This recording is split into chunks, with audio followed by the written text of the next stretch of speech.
ସକାଳୁ ସକାଳୁ ମୁଇଁ ପଲେଇ ଯାଏସି ଆମର୍ ଯୋଗା କ୍ଲାସ୍ରେ ଯେତେବେଲେ ମୁଇଁ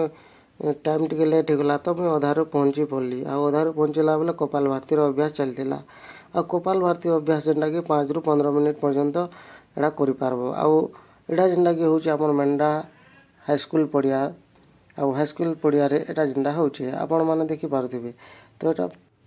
ଫିର୍ ମୁଇଁ ଦେଖିଲି ଯେ ମଶାମାନେ ଚାବୁଥିଲେ ପଙ୍ଖା ବି ଆରେଞ୍ଜ କରାହେଇଥିଲା ତ ଖରା ମାସ୍ ହେଲାନ ନିହାତି ଆଉ ବହୁତ ବଢ଼ିଆ ଲାଗ୍ସି ସକାଳୁ ପୁରା ଉର୍ଜା ବହୁତ ଭଲ୍ ଲାଗ୍ସି ଆପଣମାନେ ନିଶ୍ଚୟ ଆସିବେ ଦେଖ୍ବେ କେନ୍ତା ବହୁତ ବଢ଼ିଆ ଆସି ଆଉ ଯୋଗା କଲେ ଆପଣମାନଙ୍କର ଶରୀର ବି ବହୁତ ଭଲ୍ ରହେବା ଆଉ ବହୁତ ଖୁସିରେ ଦିନଟା ବିତବା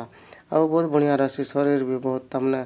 ଅଣ୍ଟା ଦରଜ ସବୁ ତାମାନେ ଏଇ ଜିନିଷନ ସବୁ ଭଲ୍ ହେଇଯିବା ଯୋଗା କ୍ଲାସ୍ରେ ଆପଣମାନେ ନିଶ୍ଚୟ ଥରେ ଜଏନ୍ କରୁନ୍ ଆଉ ଏଟା ଯେନ୍ଟାକି ଆପଣ ଆଜି ଗଦି ଫଦି ସବୁ ପକା ହେଇଥିଲା ତ ଏଇ ଗଦି ବି ଅଭାବ ନାଇଁନ ଆରାମସେ ଆପଣମାନେ ଆସିଲେ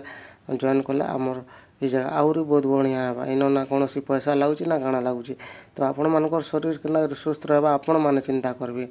ତ ନିହାତି ଭାବରେ ଆମକୁ ବି